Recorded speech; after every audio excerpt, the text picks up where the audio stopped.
It's loading. And just give me a thumbs up when we're ready to start and record and let everyone in. I believe we are live. It's loading. And just give me a thumbs up when we're ready to start and record and let everyone in. I believe we are live.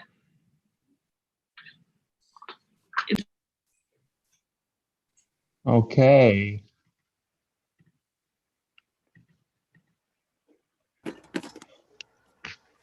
Looks like we're letting everybody in.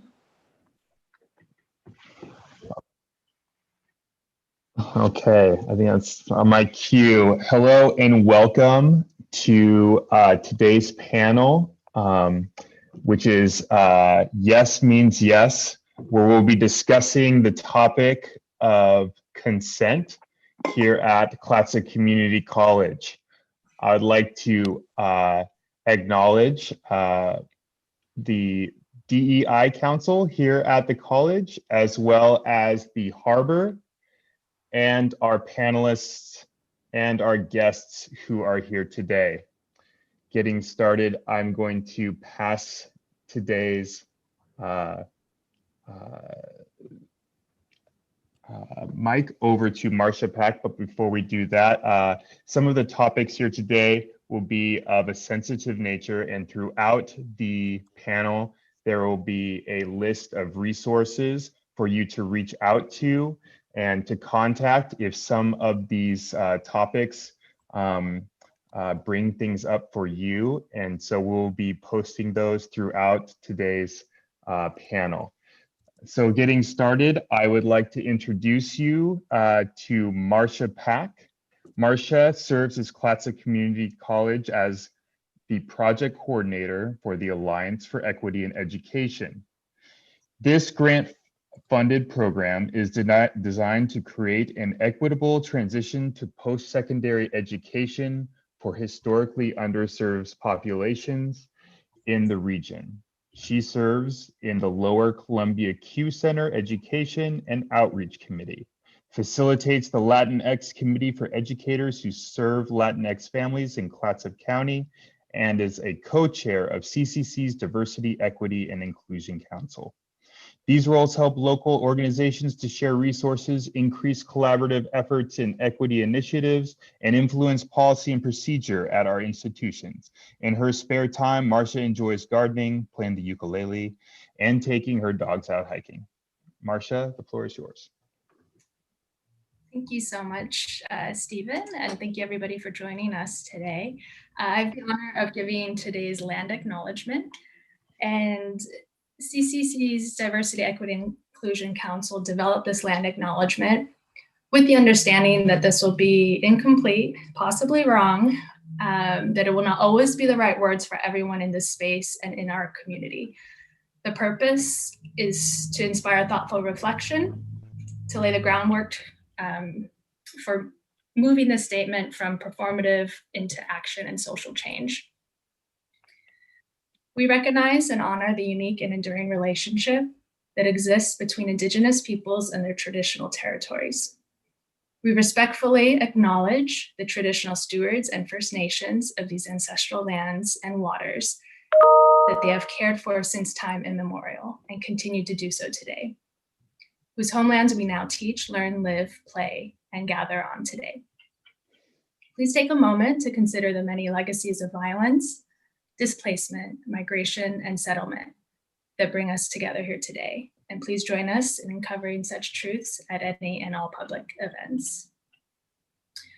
I'd also like to mention a special opportunity brought to CCC students and employees by the Heritage Museum, just found out about yesterday.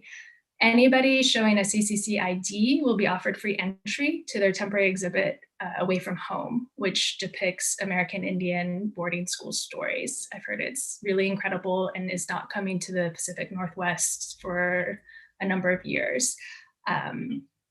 Shout out to Julie Kovach, who's on their board and helped arrange that for everybody. Please take that opportunity. The exhibit will be open until May 25th. And For me personally, these stories and so many countless other stories from our history and current events highlight how powerful the ability to consent could be for all of us, and especially those who have been historically denied this right. All these amazing panelists have already inspired me to see how revolutionary it would be to teach our youth and community how to ask for consent, give or refuse consent, and to accept the answer given with grace and respect. The right to consent and have autonomy over one's body, their labor, their offspring, where they can, what job opportunities are available, who you can marry, have rights over one's ancestral lands, language, culture, history, and more have been systematically denied throughout history and into present day. People often ask what they can do about all of this social injustice. And I'd like to thank the panel again for offering a very clear tool that we can all begin using immediately. They're going to be showing us explicitly how to explicitly teach and model consent, and how that is the key to culture change, where we all have access to a safe, inclusive, and equitable community. So thank you so much. I'll hand it back to Stephen. Thank you, Marcia.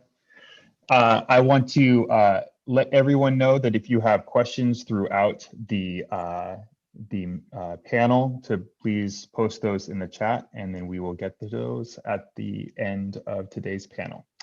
And so it is my pleasure to introduce today our panel lead, and that is Nora Karina, who is an anti-racist educator, facilitator, and consultant with expertise in gender-based violence, homelessness, and child welfare.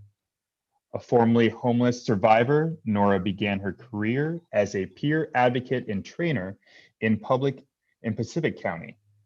Attending Clatsop Community College in 2003 through 2004 was a major turning point in her professional journey after earning a bachelor's in arts in social and behavioral sciences from Linfield College and a master's in cultural studies, MACS, from University of Washington, Bothell. She advanced to Regional Director of Housing and Homeless Services for YWCA, Seattle, King, Snohomish, and then Chief Operating Officer for Foster Club. She stepped into a lifelong dream this spring when she began teaching sociology at Tillamook Bay Community College. In her consulting practice, she champions anti-racist policies and practices that prioritize the well-being of constituencies most impacted by systems of oppression. Nora lives in beautiful Manzanita, Oregon with her partner Kyle and a small menagerie of furred and feathered beasts. Nora, the floor is yours. Thank you very much, Stephen. Thank you for the introduction. Thank you, Marcia, for that wonderful land acknowledgement and those thoughts. It really is such a joy and a little bit of a homecoming to be moderating this panel today for Clatsop. It is beyond words what Clatsop Community College did for me and for seeing me and helping me move my career forward. So I'm very, very happy to be here and to share with our panel about consent.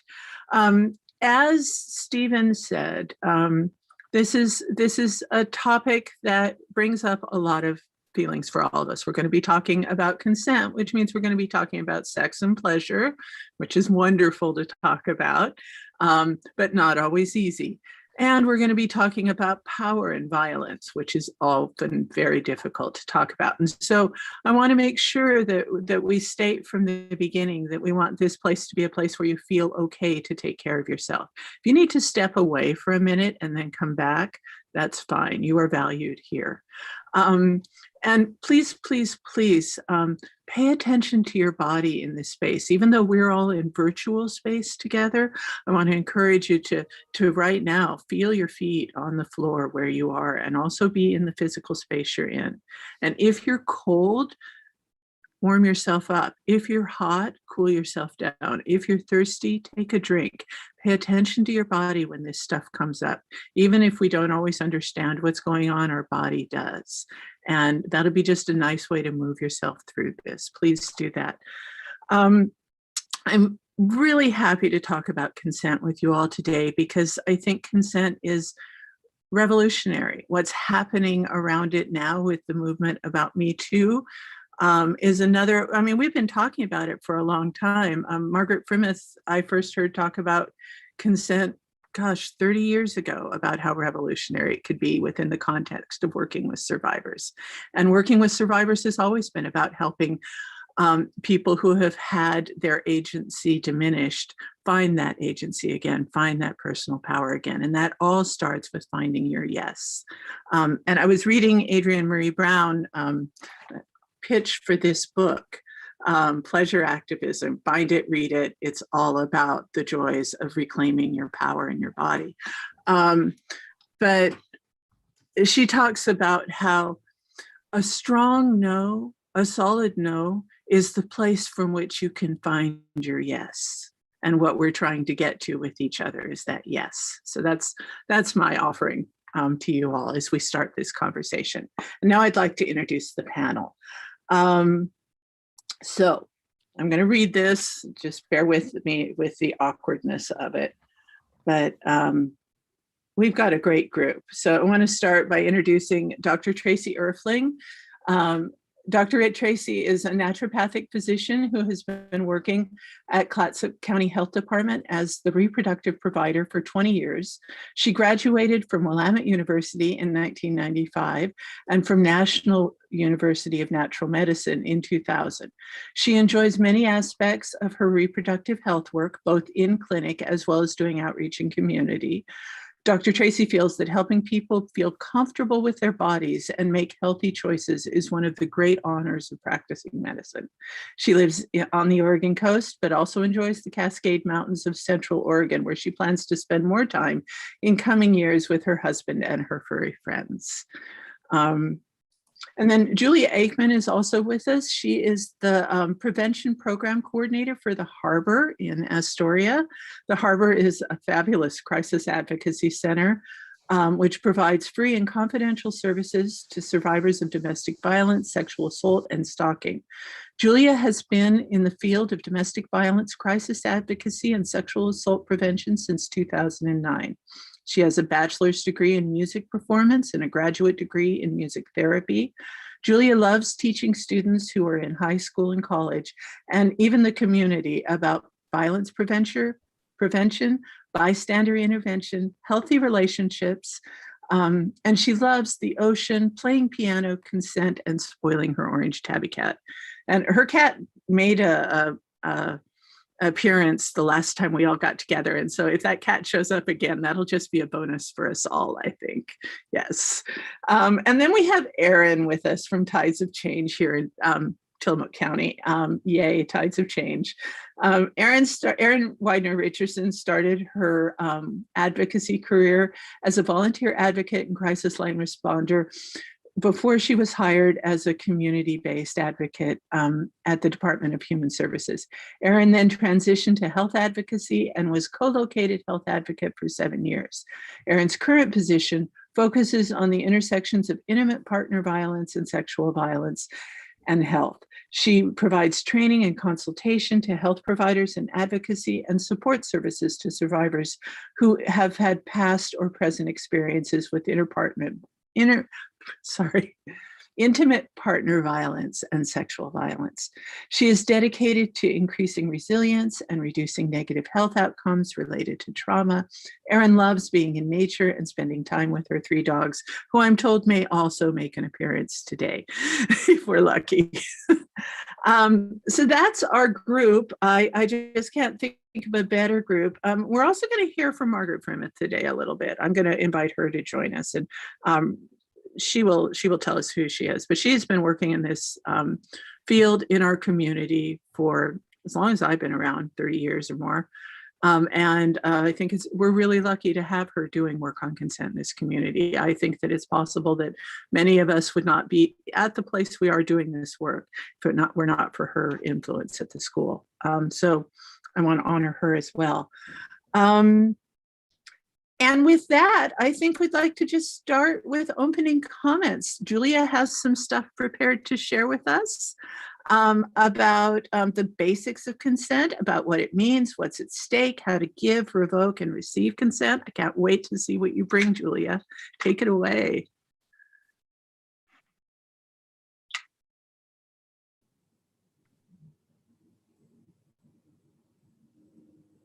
Hi, everybody. Thank you so much for taking some time out today to join us. And thank you to the panel for inviting me. I'm just so impressed with this. This is the first step into making our communities stronger together for violence prevention, and also just to collaborate together with all of our teams. So really pleased. Thank you so much for being here. Okay, so bear with me. I am not a tech guru. I'm going to try my best. So I get to speak about the consent basics. I'm a prevention program coordinator, like Nora said. I receive a rape prevention education grant, which is funded through the CDC, because as we know, rape, sexual violence, any kind of intimate partner violence is a health issue, and we need to stop that. And it's also a public health issue as well. So what we'll cover today is what is consent? Why is consent important? And how do we know consent was given and received? This last one is very, very tricky. A lot of us go by body language. A lot of us go by the googly eyes. A lot of us don't want to talk about it using our words because it's awkward and uncomfortable.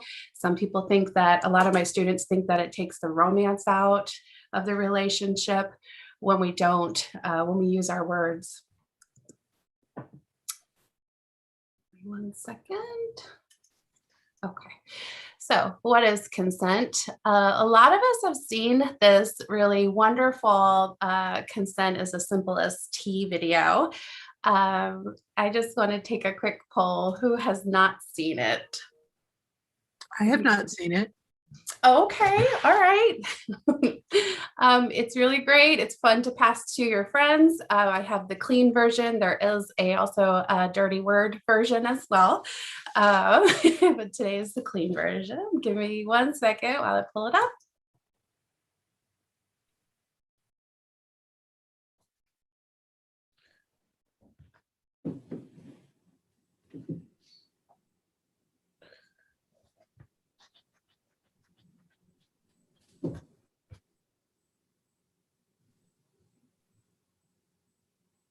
Can you hear it? No, can't hear Okay. it or see it. You can't see it? Mm-mm.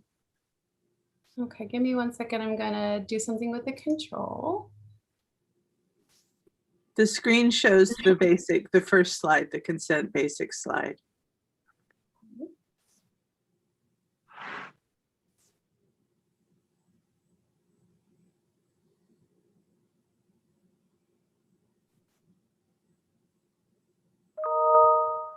So I just shared the sound, but I don't know if the video will pop up. Let's try it one more time. If you're still struggling with consent, just imagine instead of initiating Okay. sex, you're making them a cup of tea. Hear it though. You can hear it? Oh Mhm. gosh. Does anyone have any suggestions how I can So share if it? you pop out of the screen share and hit share again and make sure that the screen you're choosing is the one that has the picture of the consent video, that might get you there. Thank you, Nora.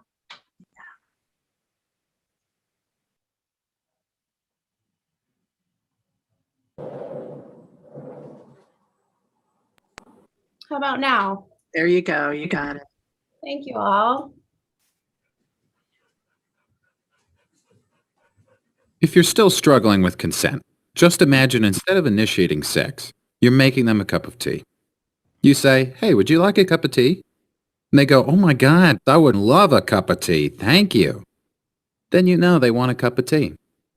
If you say, "Hey, would you like a cup of tea?" And they're like, I'm not really sure. Then you could make them a cup of tea or not, but be aware they might not drink it. And if they don't drink it, then, and this is the important part, don't make them drink it. Just because you made it doesn't mean you are entitled to watch them drink it. And if they say no thank you, then don't make them tea at all. Just don't make them tea. Don't make them drink tea. Don't get annoyed at them for not wanting tea. They just don't want tea, okay? They might say, yes, please. That's kind of you. And then when the tea arrives, they actually don't want the tea at all. Sure, that's kind of annoying as you've gone to all the effort of making the tea, but they remain under no obligation to drink the tea. They did want tea, now they don't. Some people change their mind in the time that it takes to boil the kettle, brew the tea, and add the milk. And it's okay for people to change their mind. And you are still not entitled to watch them drink it. And if they're unconscious, don't make them tea. Unconscious people don't want tea. And they can't answer the question, do you want tea? Because they're unconscious. Okay, maybe they were conscious when you asked them if they wanted tea. And they said yes. But in the time it took you to boil the kettle, brew the tea, and add the milk, they are now unconscious. You should just put the tea down. Make sure the unconscious person is safe. And this is the important part again. Don't make them drink the tea. They said yes then, sure, but unconscious people don't want tea. If someone said yes to tea, started drinking it, and then passed out before they'd finished it, don't keep on pouring it down their throat. Take the tea away. Make sure they're safe, because unconscious people don't want tea. Trust me on this. If someone said yes to tea around your house last Saturday, that doesn't mean they want you to make them tea all the time. They don't want you to come around to their place unexpectedly and make them tea and force them to drink it going, but you wanted tea last week. Or to wake up to find you pouring tea down their throat going, but you wanted tea last night. But if you can understand how completely ludicrous it is to force people to have tea when they don't want tea, and you're able to understand when people don't want tea, then how hard is it to understand it when it comes to sex? Whether it's tea or sex, consent is everything. And on that note, I'm going to go make myself a cup of tea.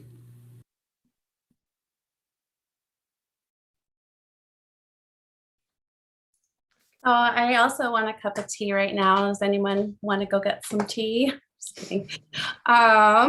So I love this video. The students that I show this video to, they all want to have like a tea party after this. They want to like have an event where they utilize this video and, for social change projects and things like that.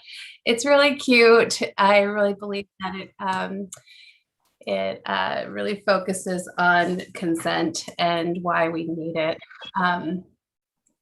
Also, I was just thinking about a story. I have an ex of mine.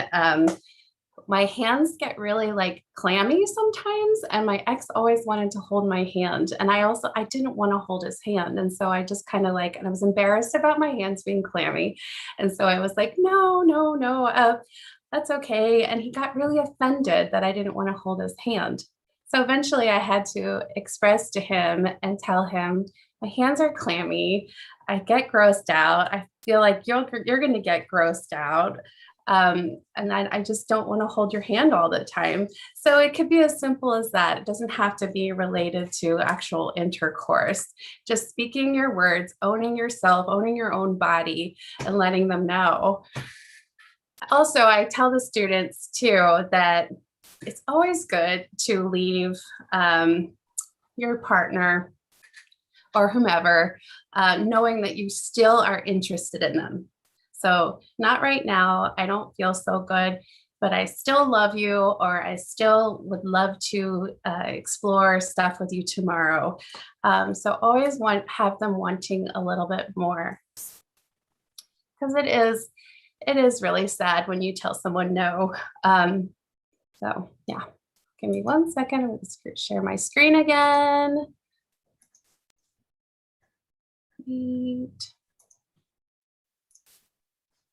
Okay. Does anybody have any comments about that video? You can put it in the chat if you want. Okay, so what is consent? All partners want and freely choose sexual activity.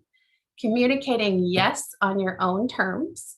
It has to be enthusiastic and excited, and respecting that when they don't say no, it does not mean yes. So I tell the students, you have to get a hell yes.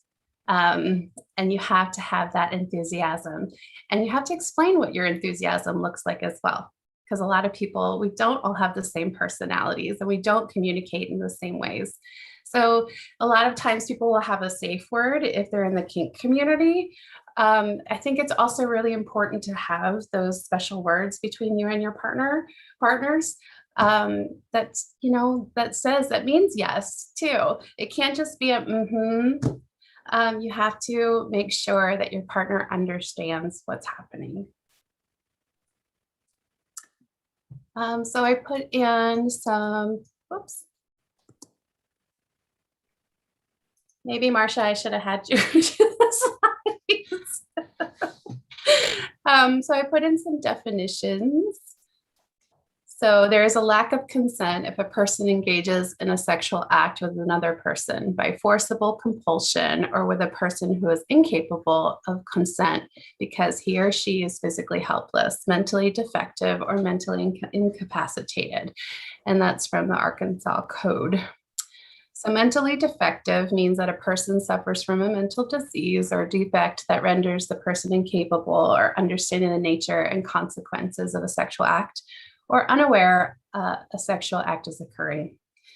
So mentally incapacitated means that a person is temporarily incapable of appreciating or controlling the person's conduct as a result of influence of a controlled or intoxicating substance administered to the person without the person's consent, or that renders the person unaware a sexual act is occurring. And then physically helpless means that a person is unconscious, physically unable to communicate a lack of consent, or rendered unaware that a sexual act is occurring. So that is very clinical, but here are the laws and the statutes. Yes equals enthusiasm, checking in, asking your partner, is this okay? Knowing what it looks like when your partner may be shutting down, interested, and then also sober. So it's really, really important. Sorry, there's a giant bee like flying toward my head. Here are some wonderful ways, and this is to ask for consent, and this is from a wonderful zine created by Cindy Crabb called Learning Good Consent. So I just love these, like, may I touch blank, kiss blank, put my blank on blank? Are you into this? How are you feeling? What would you like me to do? I think it's really hot when my partner does blank to me. What do you like? Would you like it if I blank? Where do you see this going? And what should I look for if you start to shut down? So here's just some really good little examples. I'm going to show a little video made by some high school students for Social Change Project from the Dane County Rape Crisis Center. I think it's really cute. I show it to a lot of my high school students, trying to encourage them to do something like it. Here we go. Let me know if you can't hear it again, please, or see it. Can you see it? I hear it. Heard it a minute ago. Okay. I'm going to do what you suggested, Nora. 1 second.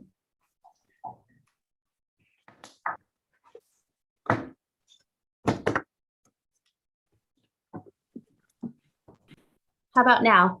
Yep, you're good. Thank you.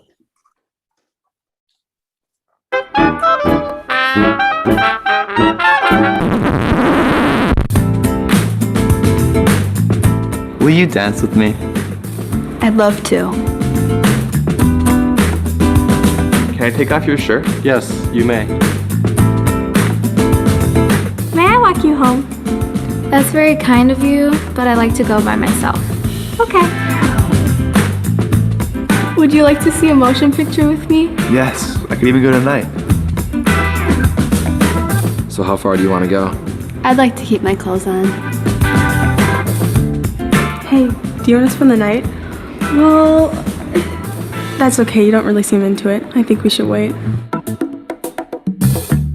Can I kiss you? I'd like that. Do you want to keep going? Not now. It's okay. I just want you to be comfortable. Want to make out? Sorry, I'm too tired. Maybe another time. Sounds good. Are you ready? Yes.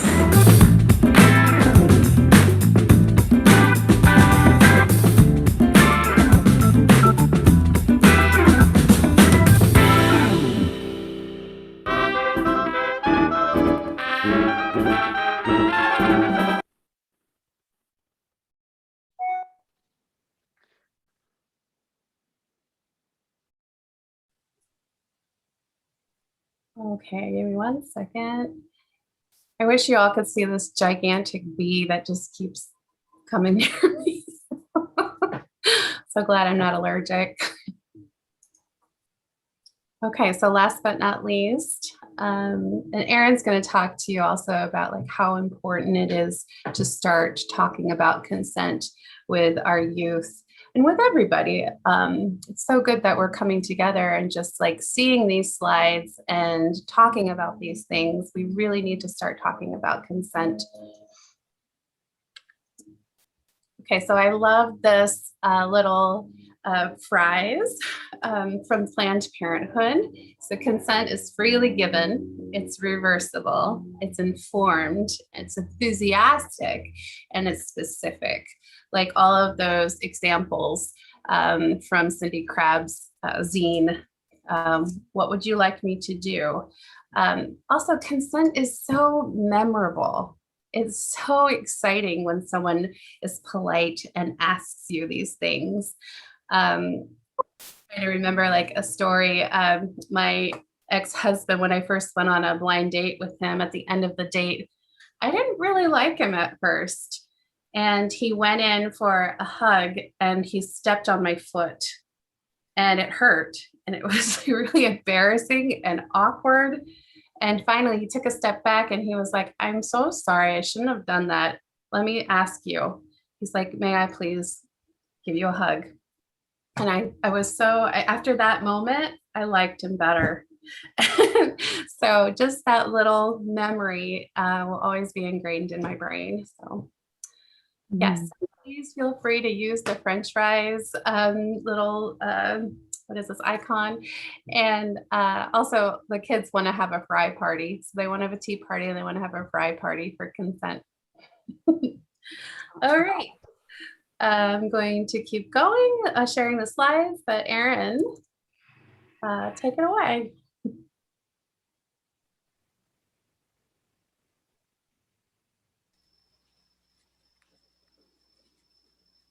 Erin, are you there? I am. I think this one might be the end of your slides. So if you want to go to the next one. Okay, just real quick, I guess I forgot about this slide. Why is consent important? Every 2 minutes, someone in the United States is sexually assaulted. This is US Department of Justice. Everyone has the right to decide what they are comfortable with sexually. Communication keeps relationships healthy. Asking for consent shows that you respect yourself and your partner, and it's memorable. All right. Okay, thank you, Julia, for bringing that up. And yes, there it is. So today we're just going to talk a little bit. Today we've been primarily talking so far about how consent is primarily in the context of relationships and sex. And I just want to make a note that it's vitally important to talk about consent in all aspects of life and everyday situations, whether emotional, physical, spiritual, mental. Consent is important in all aspects and in all relationships. And it's never too early to start talking about consent. You know, I work a lot with survivors, like we had mentioned, of domestic and sexual violence. And one of the things that I often hear is that I wish I would have had more time practicing to be firm in my yes or firm in my no. And so again, never too early to start talking about it and having these conversations. So I have a few notes and some resources to give you. So Julia, you can go to the next and only slide of mine. I'm going to have more of a conversation instead of a PowerPoint slide, if that is okay. Yep. So starting healthy communication with kids. With kiddos and you can also talk about consent as giving permission. Sometimes asking and giving permission is easily understood with little kids more than consent, but it means giving someone a choice about touch or actions and respecting the answer they give. Practicing consent and how you interact with kids teaches healthy communication and that their body belongs to them. So oftentimes parents will talk to me about like, ooh, I don't know about talking about consent if it's too early.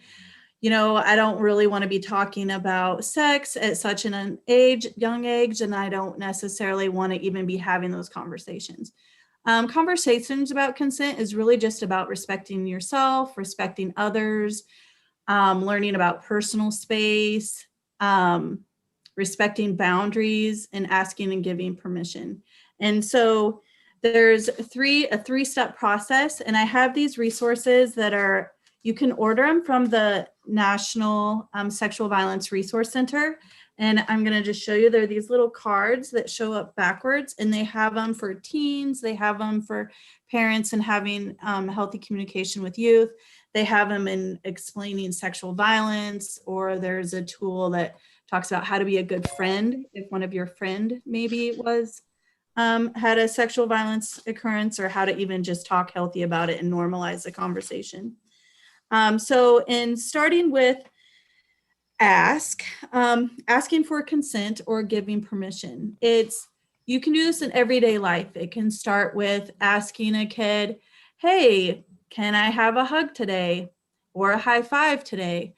Would you like to put on your pajamas yourself today, or do you want me to help you put on your pajamas today?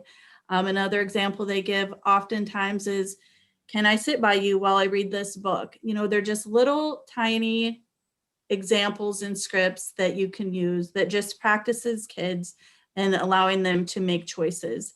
The next part is listen, listening for their answer.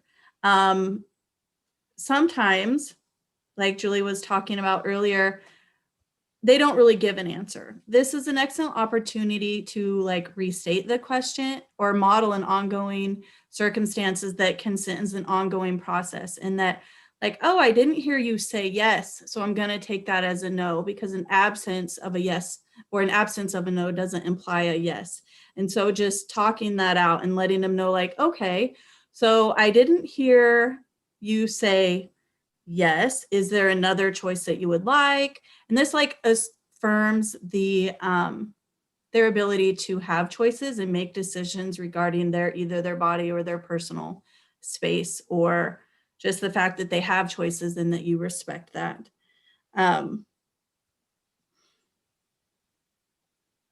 Consent can vary day by day, moment to moment, situation by situation. Sometimes when you ask somebody or a kiddo to do something, the answer is no. And it's very important when you're talking to kids. And I've had this happen before where I'm like, oh, can I do this? And they're like, no, I don't want to do that. And you're kind of like, oh, that's a bummer. Try not to be disappointed. That really gives mixed messages to kids. Just being okay with it. Okay, you don't want a hug today. That sounds great. Maybe next time. And moving on, answering cheerfully so that you're not in a place that you send mixed messages. And again, if it is the nonverbal communication and they answer with nothing, rephrasing it. I have, Julie was saying, that teens oh, is it the googly eyes or this or that? And then working with survivors, a lot of times the consent for them is well, I must have given consent. And I'm like, did you say yes? Well, no, but somehow they did it, so they must have thought. And it's nonverbal communication is so different. It varies from person to person, family to family, culture to culture. It's just not something that we can rely on. So if you're in doubt, ask, restate it in a way that's fun. Have the conversation beforehand.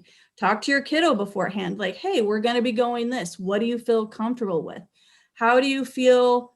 And even with privacy, do you feel comfortable with me telling grandma that this? Sometimes they don't even feel comfortable with you telling stories about themselves. That's okay, because learning all of this and learning what really makes us feel comfortable what really, what feels good to us, what we like, what we feel comfortable, really, really, really is the foundation for like what Nora said earlier about finding our yes, right? So knowing about us and what makes us uncomfortable and having time to practice with the no, like as we're kiddos and practicing different ways of saying no's allows us to say no in uncomfortable situations, like maybe when it comes to sex or later on in life or any sort of situation where we're uncomfortable, because once you get uncomfortable, it's a lot harder to stick with your true no.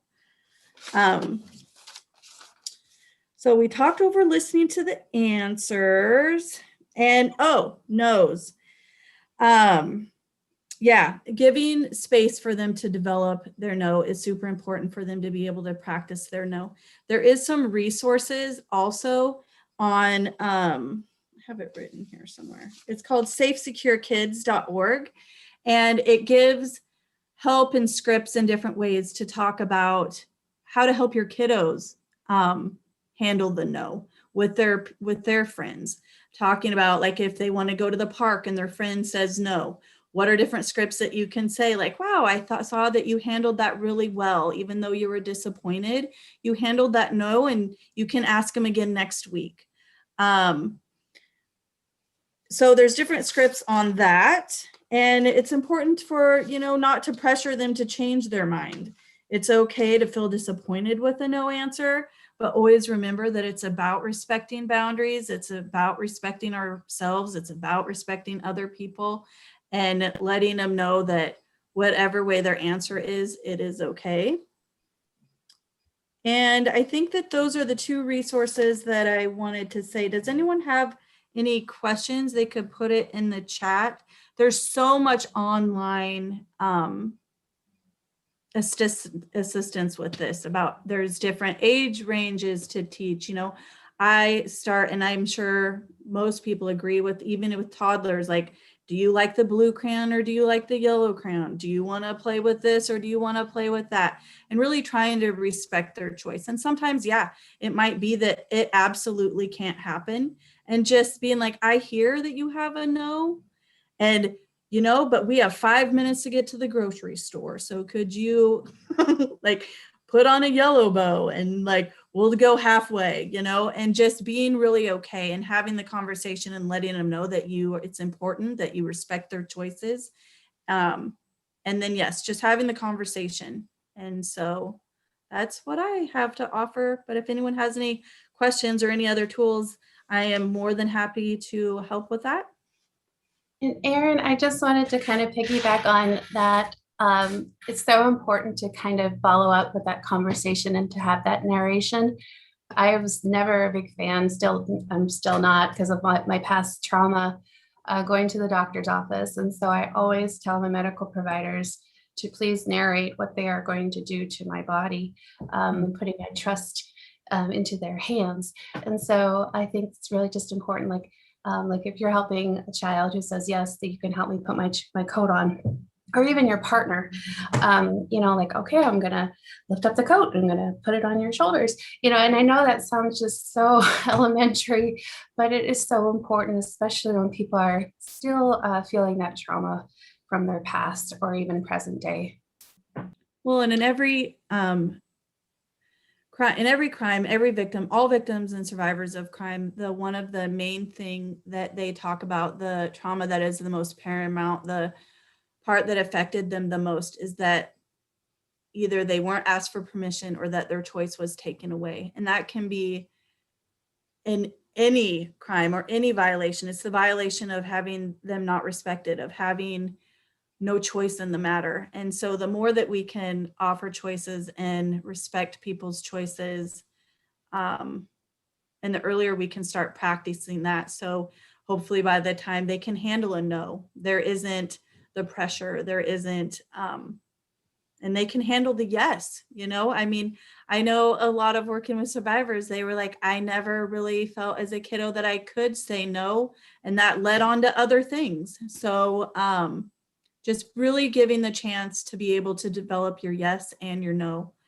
are so critically important in the way that we're going to change our communities. So thank you. Thank you both. How rich, and I appreciate it so much. It does. It starts with what we teach our children and what we learn from our children about consent. And I so appreciated too the whole concept of when you've been given consent to narrate. It never occurred to me that you could ask your doctor to narrate what they're doing. That is power.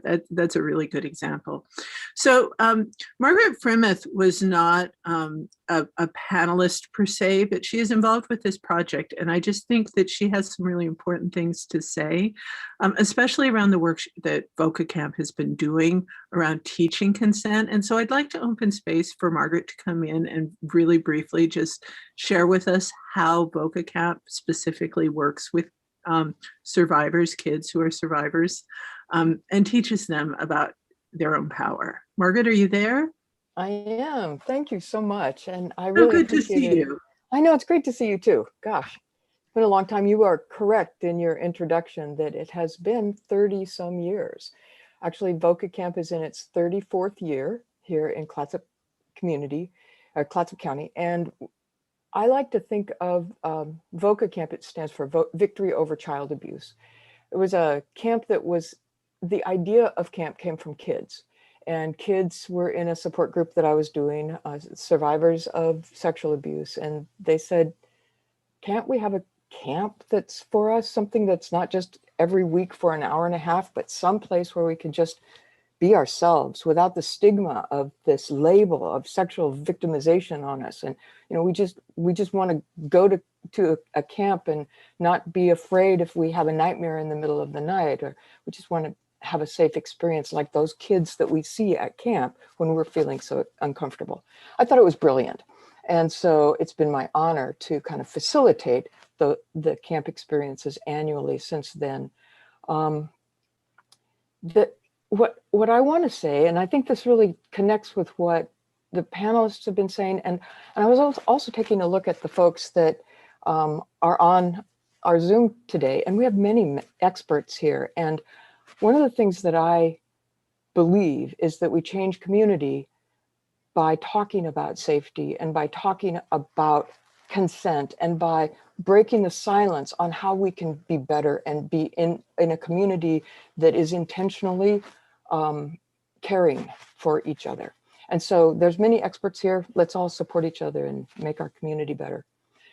The work of VOCA Camp really begins with training adults. And I appreciated the words that you spoke earlier about be aware of how you may be feeling, and there may be triggers, and all of that is true. I also want to look at the fact that those of us on the call today are adults, which gives us power, and it gives us some privilege in the world.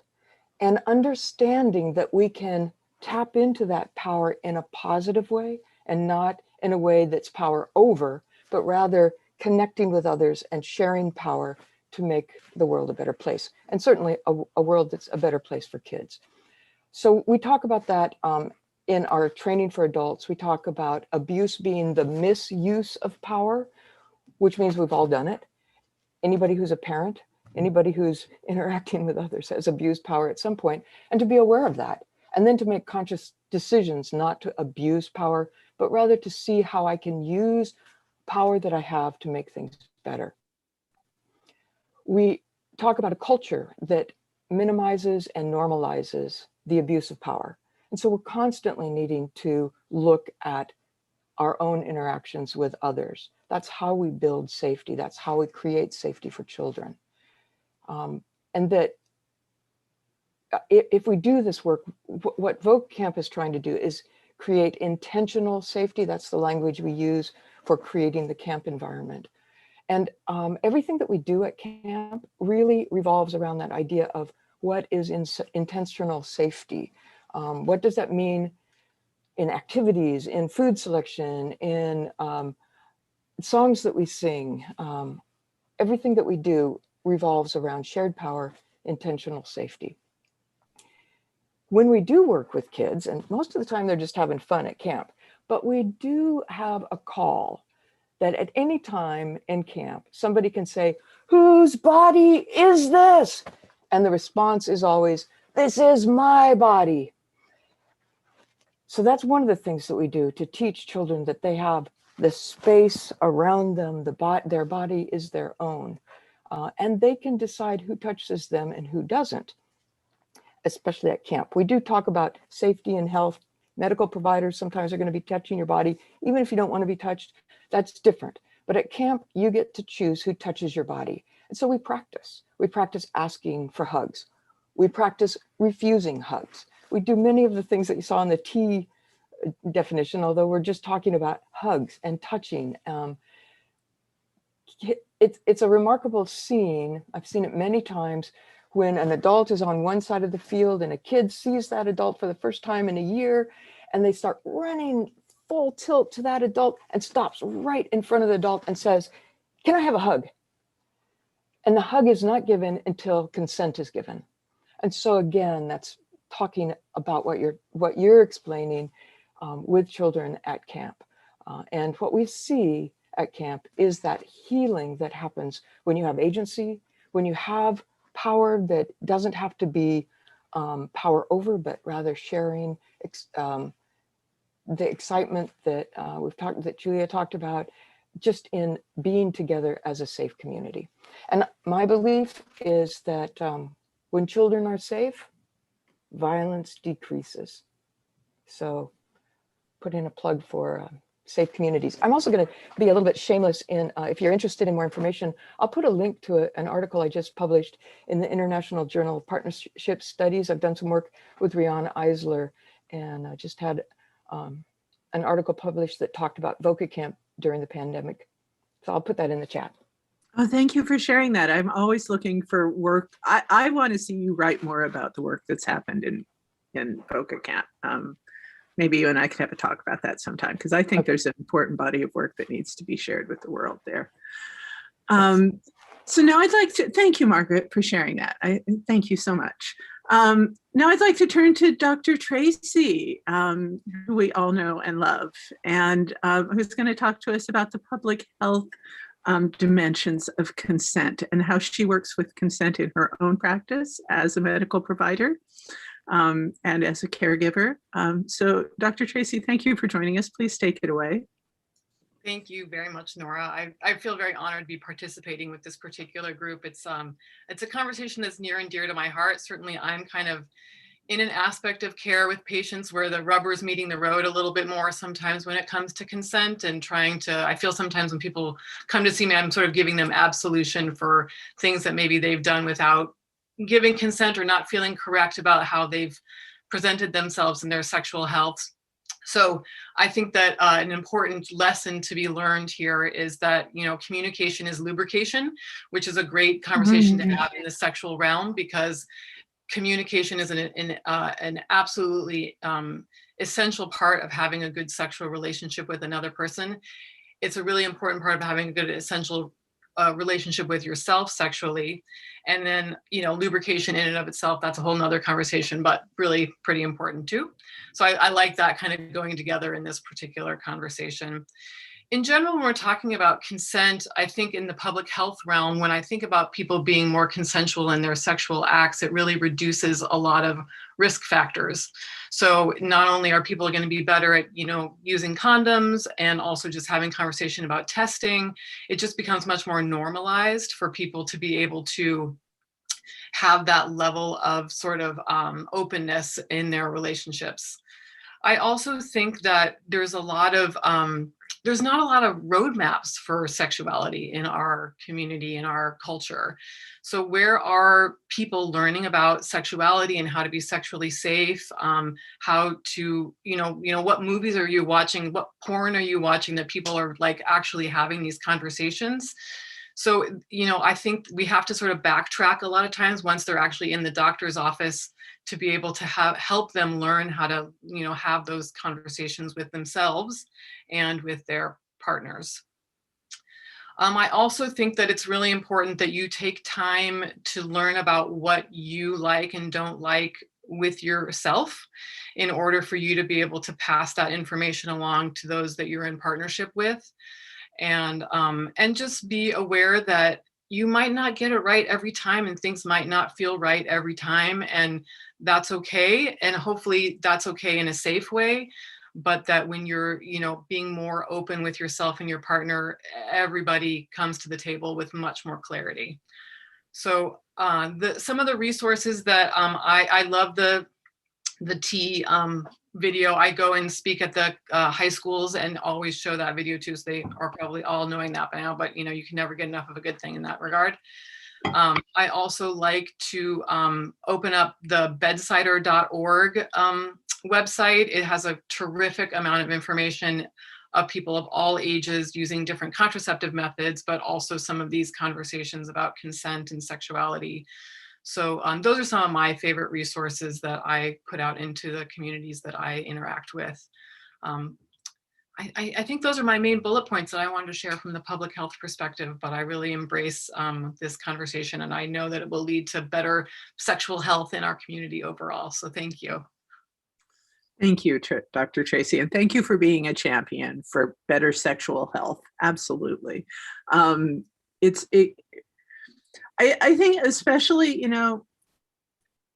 something about the nature of our culture, it can be really hard to talk openly about personal things and about sexuality. And I always appreciate people who can talk frankly about pleasure and talk frankly and to say consent is lubrication. We need to say it and get comfortable with it and celebrate it. And I appreciate you bringing that.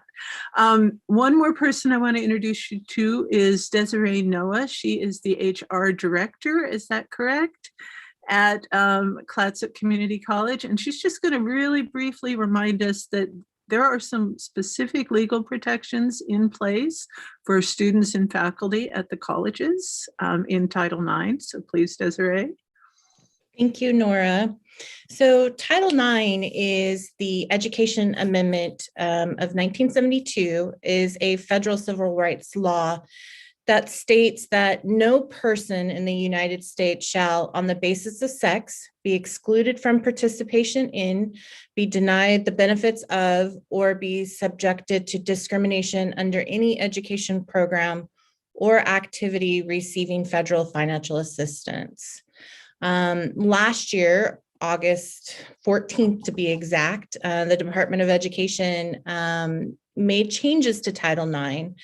And with these changes, Title IX applies only if the alleged misconduct has occurred in the United States, occurred during a college educational program or activity, and meets the definition of sexual harassment, which has been further defined as conduct that is so severe, pervasive, and objectively offensive that it effectively denies a person's equal access. This includes quid pro quo harassment, so this for that, hostile environment, unwelcomed conduct on the basis of sex that creates a hostile environment, which includes conduct that is not of a sexual nature, but is directed towards someone because of their sex. And then sexual misconduct, that includes sexual assault, interpersonal violence, such as dating or domestic violence, and stalking. And so just as a brief overview, Title IX in a 1-minute segment, but there are resources on each of our campuses.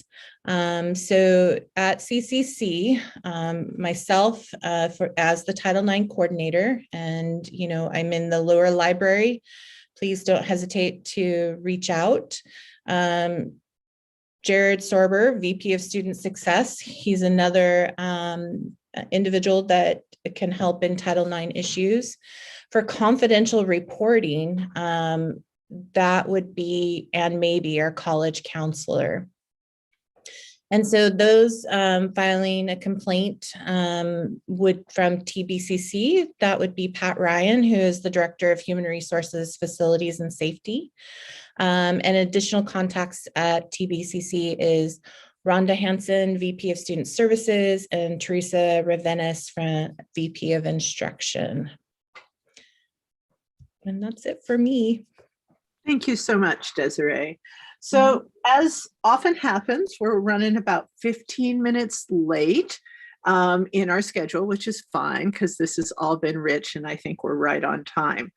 So I just want to check in before we launch into our round robin question and see, are there any questions, Stephen, that have come up that need attention, or should we just go right into the round robin? We can go right into the round robin, Nora. Okay, terrific. We will do that. So our first question for the round robin, and we'll just have each of the panelists chime in as they feel led or inspired, and do have conversation with each other about this also. And if the audience has an opinion on this, please throw it in the chat. Please participate with us, and we'll call out your contribution as we're able. So the question is, it's an aspirational one. So imagining that we on the North Coast, Pacific County, Clatsop County, Tillamook County, we really get it about consent and we really see some changes. What would that look like? How could that change life for people here on the North Coast? How much better would our lives be? What would be the aspirational potential of us really getting it about consent?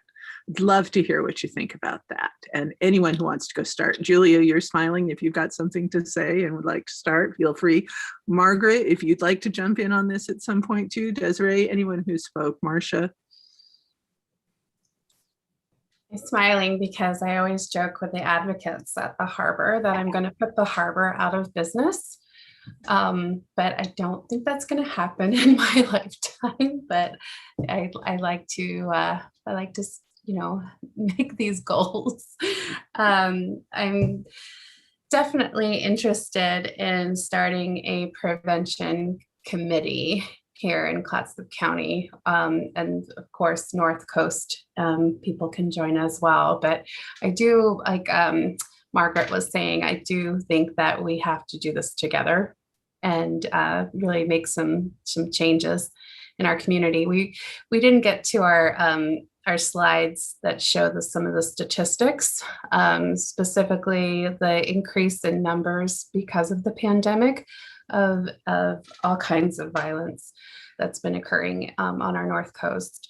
And there's been a significant rise in numbers of sex trafficking survivors up and down the 101. So it's time, and it needs to keep going, moving forward as well. Thank you. Yeah, thank you. You know, a lot of times when this question is asked, people will respond by saying, well, it would be so boring because we're naturally, we have this natural anger, or that we're naturally violent or something. And so that's what gives us excitement. And so that would be a really boring world. Well, I take issue with that. One, I do not believe that we are naturally inclined to violence. I think that's learned behavior. The animal kingdom and the human being kingdom are closely linked, but they are different. We have a brain that operates in a way that allows us to be able to think things through in different ways. We would be fully ourselves if we had consent in ways that I don't even think we can imagine. But I mean, one of the things that comes to my mind when this question comes up is, I don't know if you've seen a YouTube video that's been around for a long time. It originated in Japan, where this group of people put together a series of wooden structure like ladders, and they dropped balls on the ladder and it plays Pachelbel cannon in the forest. It's the most amazing thing ever. And that's what we would be doing. We would be using our creative talents to make the world better. We would solve environmental devastation. We would be able to live together comfortably. We would end poverty. We would end sexual abuse. We would end trafficking. I mean, we would have so much time to reach our full potential. It would be more than I can imagine. And I love imagining this. So yeah, talk to me anytime about that aspiration. That's what I want. Thank you. Yes, absolutely. Yes. Thank you. Anyone else want to join in our dreaming? Well, that's a hard act to follow, but I will say in public health, we would certainly see way less STIs, we would see much less, unintended pregnancy. Like Julia was pointing out, we would see people seeking out healthcare with more certainty. So I think that just over the overall sort of public health sector would also be losing business, but be in a much healthier picture. Mm-hmm. Mm-hmm. I have Yes. a question for Dr. Tracy. What's a creative way to ask your partner if they've been tested? It's so awkward, and I get this question a lot. I mean, do you have any like resources or some fun ways of making it less awkward? That's an awesome question. And I don't know that anyone's ever asked me that before. I tell people that as they approach a new relationship, just to have that conversation, but that's not always easy. So let me stew on it for a minute. Let me see if I can kind of drum up something creative. Well, in the meantime, I'm going to go somewhere in between where we are now and what Margaret offered. But I think that if we really understood consent, how much better it would be for survivors in general. There would be less victim blaming. We would understand that all of our services have to be survivor led and based on choice. It has to be like without people telling them this is the way that you heal. And it could be like, here's how I'm doing my healing today. And all of it could be survivor led. It could be choice driven. We offer some ongoing resiliency support for non-crisis stuff at Tides of Change. We offer a Window Between World, which is a great therapeutic art program. And we offer some other ongoing support, but letting people know like they get to choose when and how they heal, how it looks like for them. I know that friends and family oftentimes in trying to be helpful forget about consent and tell people a lot of what they need to do. Like you need to go to the police, you need to go get help, you need to go to counseling. I just think of so much less harm would be done to the individual person and the individual and collective souls if we were just like understanding consent. So on the way to what Margaret's dream, yes. Hear, hear. And I love your vision for survivor-led services. I mean, if we're doing our work right, that's what's happening. I'm a survivor. I think many of us are here who have stepped into the leadership of the programs that we're involved with. But more than that, not just like the veterans that have made it through, but like the survivors who are experiencing it now, putting them at the center and looking to them for their leadership and partnering with them to develop leadership based on their own power is so rich in this world and needs to be done more of. Do we have any other thoughts on that before we move on to another question? Marcia, Desiree, would you like to weigh in? Or I'd like Stephen? to take maybe a shot at answering Julia's question. Is one thing that consent brings up for me is the lack of closeness that we have in our personal relationships, not just with others, but sometimes with ourselves, and the ability of being present and listening to your body and what it's saying, and not getting caught up in emotions, because as you become intimate with someone, a lot of personal emotions and things can kind of bring you in waves that you might not even realize, and in just a way that someone might come to you with something that piques an emotion of anger. Reacting out of that in the moment isn't maybe your truest self, and to recognize how those emotions rise and fall in yourself is so important to increasing the intimacy in any relationship. And having these difficult discussions, whether it's via consent, whether it's through the sexual intimacy, or looking at personal health, as Dr. Tracy mentioned, is that the more that you're able to have these difficult conversations, the closer that you're actually able to be with somebody, and how that really increases the joy that you can have with someone, and with yourself. Thank you for that, Stephen. Well said. Yes. So let's see, how are we on time? We're doing good. I'm going to offer one more question for a round robin. And that is, so in spite of our best intentions, sometimes we can find ourselves in positions where the boundaries have gotten a little blurry, might have been stepped over the line. Can our panel weigh in on kind of corrective measures in the moment to reclaim our consent when our boundaries have gotten blurry? Sometimes that, I know, can be a very strong intervention. Sometimes it's appropriate to make it a very gentle intervention. Sometimes it's hard to know what the best is. I say strength is better.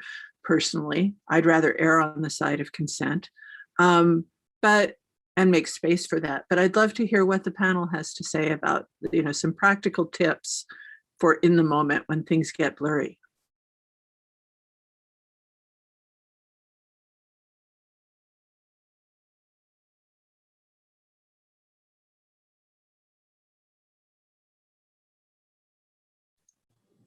Erin, you and I had talked about that. Did you have some thoughts about it? Well, I think definitely on both sides. So the person, like Julia's mentioned before, Julia and I, we both work at places that are great for offering support and tips. We are non-mandated reporters. So it's oftentimes people can call us hypothetically, talk to us about what ifs, what happened, and ways to safety plan and really be able to practice situations even over, I've had people practice in a non-judgmental space so they could really do some safety planning without fear of unintended consequences before there are unintended consequences. I think that both ways, it's very careful to be nuanced about definitely having the conversations before the heat of the moment to where things could be, because the boundary crossing and the blurring crossing, and when emotions are running high, not like a person, those uncomfortable positions is when consent becomes harder. Your no and your yes becomes harder in those situations. So having the conversation beforehand, having lots of conversation with people before it ever even gets to that point, to where it's like, if this happens, back off, reassess. It's always okay to take a break. It's always okay to let's just stop, reassess before things, it's oftentimes easier to stop middle than after. It's not so easy to go back after a mistake or an action that wasn't wanted were to take place. So it is touchy. And so practice before that's my, have the conversation. I appreciate that. And I appreciate what you said about safety planning. Safety planning cannot be overstated in its importance. Being prepared in advance for how you handle positions and thinking it out ahead of time. If this happens and I find myself in a position where I feel uncertain, these are the things I know I have in my back pocket. That feels really strong to me in so many areas, and nowhere more than in intimacy, for sure. Anybody else have any thoughts on that?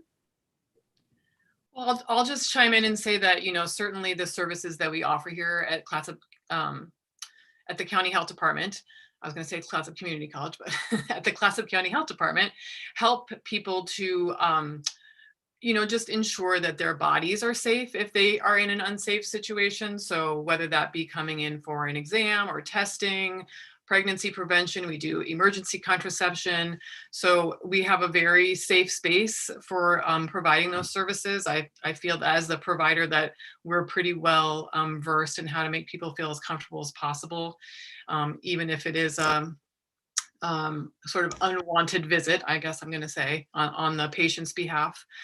So just be aware that that's a service available here very locally to the community that's watching. You've got our backs, so to speak. That's great. That's great. I just wanted to also stress boundaries. Like when you start a new relationship, tell this person your preferences, what you do not like, what you don't want to talk about. I mean, so much of our relationships right now are online. So a lot of youth and young people that's how they're communicating. They are meeting each other on these dating apps for teenagers. They call them talking apps, but they're really like they are dating. And they are sending each other like pictures and sexting, and we could have a whole nother like discussion about inappropriate picture sharing. There's just a non-consensual sharing of these things, and it's scary and it's very blurry. And that's why we come into the schools and we actually have these like open conversations about relationships. Yeah, yeah. Yeah, that is a whole other world, and situational consent in the electronic age gets way more complicated, doesn't it? Because just because you consented to showing one person one thing doesn't, it can be easy to forget that what you're actually putting out there is something that you're going to lose consent over, lose power to consent over. And then, you know, structurally, what can we put in place structurally and legally in our virtual worlds so that people can retain as much consent over the things they put out, of much power over the things we put out into the world? It's big questions, for sure. That kind of leads into a question that we had from an audience member, which is talking about these structures that we could put in place to protect victims. What about power dynamics and the imbalanced role of law enforcement in those without social capital? What happens when these power structures that are put in place to protect us are the perpetrators themselves? Strong question and good question. So you're asking, what I'm hearing is you're asking about how do we maintain our personal power in the face of state sanctioned violation of our boundaries, right? I believe that requires a collective response, a community response. I'd love to hear what the community has to say about it.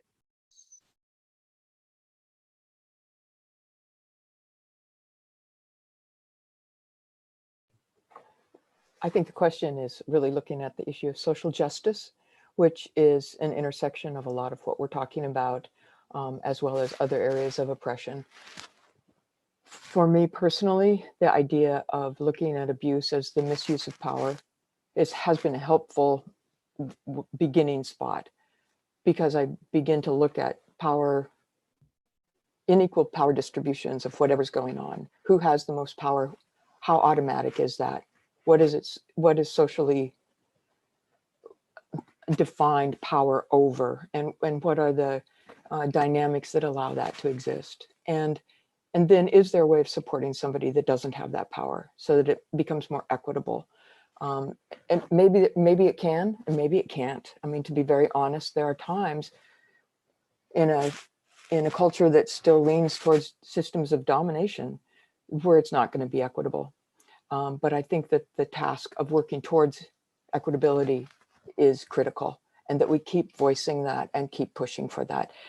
The videos that were shared today didn't exist when VOCA Camp started. That's progress. And we just need to keep doing that, keep going that way. Yeah, thank you. I agree.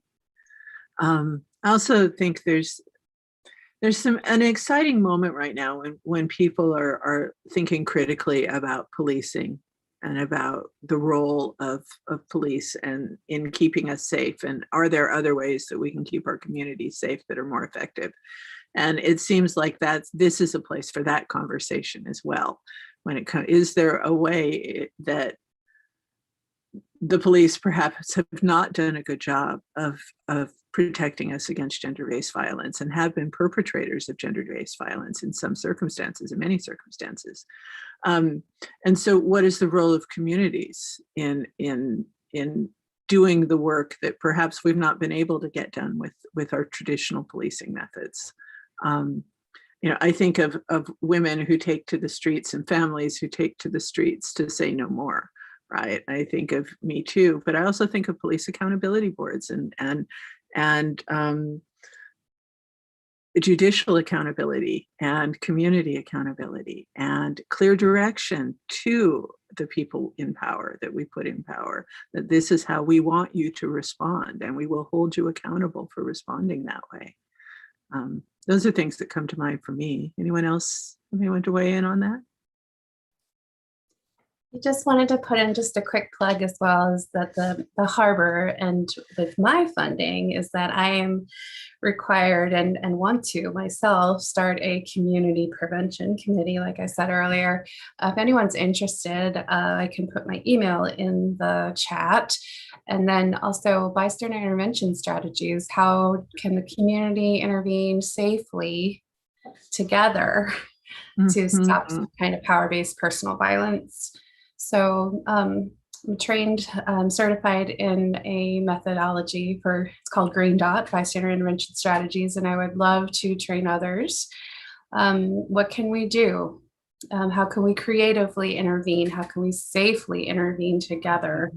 I'm not asking us all to be vigilantes, but I mean, it could be as simple as doing your part by reposting something about, violence prevention on your Facebook page, or joining this community, or bringing a training into your college. So we all need to do something. We don't have to do everything, but we have to do something. Yeah. Bystander prevention seems like such important safety planning, right? If we're prepared to know how to deal with those circumstances and know that we have tools to do it. Absolutely. Any other thoughts on this before we move on? I think we have a raffle. Marcia, do you want to lead us in? We got about 8 minutes left. You want to do some raffles and then we'll end it for the day? Absolutely. And thank you. We're wondering how to segue into the raffle after such powerful words. So thank you for being such a gracious facilitator. So I have all our participants numbered randomly, and I thought this is the president office's raffle. So if Chris is on, I'd be happy for him to choose 2 numbers. Okay, what between what and what? And I'm going to use my phone to do a random number generation. So just tell me. Oh my goodness. Okay, between 1 and 31. We have a great turn. Hold on, let me get a second. Let me get a second. This is very exciting, I'm sure. All right, between 1 and 31. All right, let's do that. The first one is, hold on, is number 7. That is Rinda. Rinda, I'm sure we will figure out a way to get you that prize. Yes, we can. And then the next one, we had 2, correct? Well, I should know that because I'm the one who has them. Yes, I have 2. So the next one is number 23. 23. That is Jill Quackenbush, a guest. So I'm happy to get that to Jill. Yep. We'll figure out a way to do this. Yeah. Well, thank you so much. I think those were for Peter Pan, which is also one of the sponsors for the Harbor School event. So please help with that. Yay, Peter Pan. Excellent. Okay, well, we've got maybe 5 minutes left. Has anyone, Tracy, you had said kind of put a pin in something. Dr. Tracy, did you want to come back to that, or are you?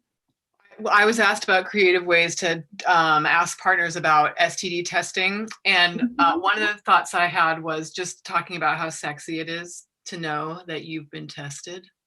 I think it's with teens, you kind of got to appeal to sort of that positive, yet somewhat a little bit edgy kind of way of kind of bringing those topics up. So sexy tested people. Yeah, sexy tested people get more sex, right? Right. That's what makes it sexy. You gotta get poked so you can poke. There you go. Excellent. So much of the testing is Seth, do I see you raising your hand? Or are you just agreeing there? Okay, all right. I'd like to add that looking into seeking a relationship therapist or a personal therapist, because a lot of these things all kind of fall under this umbrella of things that we might be uncomfortable of bringing up with ourselves. And when we start to push into these things that bring up stuff for us, is that it's more than okay to reach out to professionals for help. And we live in this society where we think of, okay, I have this acute issue. I have something that's stopping me from just being able to operate on a baseline level, right? And so like, oh no, I have a rash, now I need to go in, rather than, oh, these are things that can actually be a health promotion from bringing me from baseline level to a higher plane of existence. And to think of these kinds of things as a way of making yourself, you know, a little bit better, right? Even though you might be able to run down the street as is, or walk down the street, maybe you could run a little bit faster if you were trying to compete or something like that. And to train, just like you would do writing essays, just like you would do practicing math problems. Practicing these conversations with others and with yourself is really going to put you in a better place, both physically, mentally, and spiritually. Thank you. Yes, do reach out to your caregivers. Talk to your doc. Ask your doctor to practice this with you if you don't have a therapist, or go get a therapist. There's some wonderful ones. You can do good work, and there's so many good modalities that are around helping people find their own agency. You know, there's some really good empowering modalities that are happening right now. So we are wrapping up. We have about 3 minutes left. I would like to really thank our guests, our panel.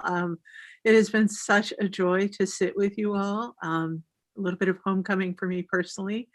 And I just want to say, is there anything else for the good of the order before we say goodbye for the day?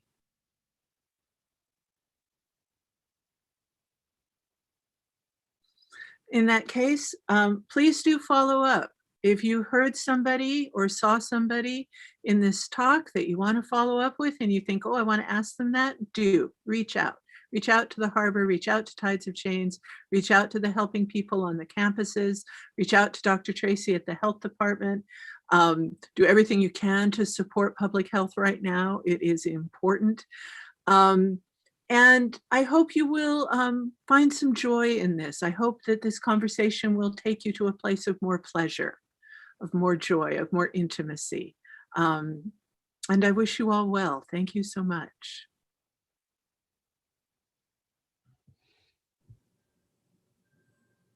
Thank you.